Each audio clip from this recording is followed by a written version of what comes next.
Concept of sustainability and sustainable development. तो देखो ये जो कंसेप्ट है ना सस्टेनेबल डेवलपमेंट का, ये कहाँ से आया है? हमारे कॉमन फ्यूचर की वजह से। क्योंकि हमारा जो फ्यूचर है अभी बहुत ज़्यादा इनसिक्योर है, तो उसको सिक्योर करने के लिए हमें सस्टेनेबल डेवलपमेंट करना ही पड़ेगा। ठीक है, डेवलपमेंट के साथ चलना होगा।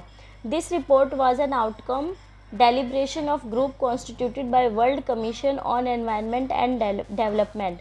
ये जो रिपोर्ट है आवर कॉमन फ्यूचर, ये किसने दिया था? ये दिया था world commission on environment and development ने दिया है। ठीक है, WCED के चेयरमैन कौन है? Norway prime minister grow Harlem. इन्होंने ही हाल ही में बताया है कि सस्टेनेबल डेवलपमेंट बहुत इम्पोर्टेंट है। सस्टेनेबल का मतलब क्या होता है?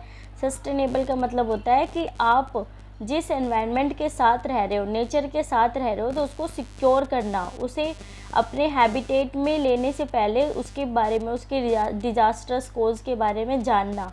ठीक है, जानकारी हासिल करना या फिर जानना, खुद पहचानना, उसको कहते हैं सस्टेनेबल डेवलपमेंट। बहुत सारे थ्योरिस्ट आए और उन्होंने बताया कि ये जो इकोलॉजिकल फैक्टर है, इनका एक दूसरे से रिक्रिएट करना बहुत ज़रूरी है। ठीक है, मतलब एक दूसरे से जुड़ा रहना बहुत ज़रूरी है। किसके लिए? फ्यूचर जनरेशन के लिए। ठीक है, ताकि जो हम रिसोर्सेज यूज़ कर रहे हैं वो हमारे जनरेशन, आने वाले जनरेशन को भी उसका फ़ायदा मिले। अब मैं बात करने जा रही हूँ ऑक्सीमोरोन की। ऑक्सीमोरोन क्या होता है? ऑक्सीमोरोन हम उन लोगों के लिए यूज़ करते हैं, मतलब एक ऐसा ये फिगर ऑफ स्पीच है, वर्ड ऑफ स्पीच, ऐसे लोगों के लिए यूज़ करते हैं जो बिटर स्वीट होते हैं, प्रिटी अगली। ठीक है, ये एक वर्ड है तो हम उसके लिए यूज़ करते हैं ऑक्सीमोरोन।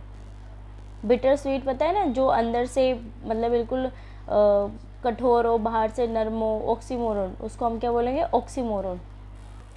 कुछ ऐसे प्रायोरिटी एरियाज़ है जिनको सस्टेनेबल डेवलपमेंट के लिए हमें बचा कर रखना है ना, जिनके बारे में सोचना है। तो वो कौन से एरियाज़ हैं? एक तो पॉपुलेशन ग्रोथ, पावर्टी, और पावर्टी यानी कि नो पावर्टी।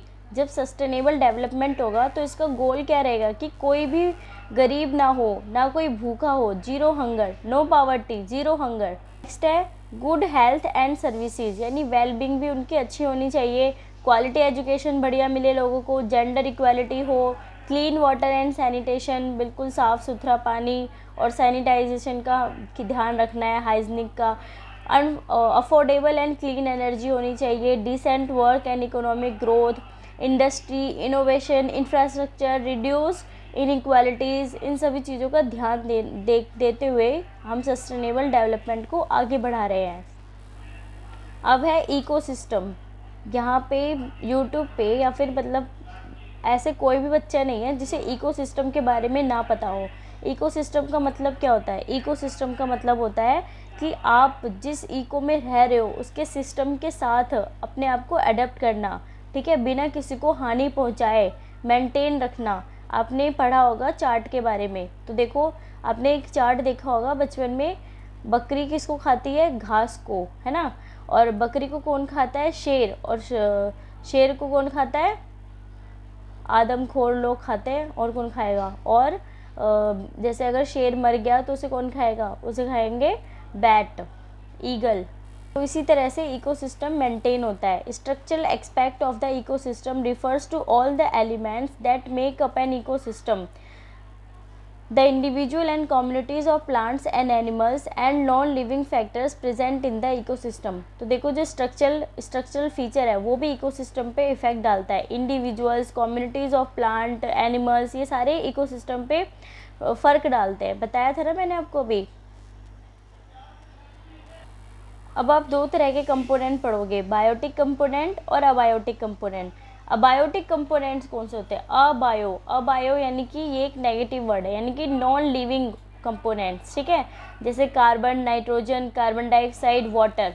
तो आप जानते हो कि आपके एटमॉस्फेयर में carbon, nitrogen, carbon dioxide, water, इन सब की मात्रा कितनी है? सबसे ज़्यादा मात्रा नाइट्रोजन की है। हमारे अर्थ पे सबसे ज़्यादा एटमॉस्फेयर में सबसे ज़्यादा क्वांटिटी नाइट्रोजन के, नाइट्रोजन बहुत ज़्यादा डेंजरस भी होता है, इसलिए नाइट्रोजन कभी सिंपल फॉर्म में एग्जिस्ट नहीं करता। नाइट्रोजन अपने नाइट्रोजन के साथ ट्रिपल बॉन्ड के साथ अटैच होता है, इसलिए वो किसी को हानि नहीं पहुंचाता। जो प्लांट्स हैं, हम तो देखो नाइट्रोजन अपने फूड से लेते हैं, तो प्लांट फूड हमें कहाँ से मिलता है? प्लांट से मिलता है। अब प्लांट नाइट्रोजन कैसे लेंगे? प्लांट क्या करते हैं? नाइट्रोजन फिक्सेशन करते हैं, और वो नाइट्रोजन फिक्सेशन उनको कौन करवाता है? बैक्टीरिया। उस बैक्टीरिया का क्या नाम है?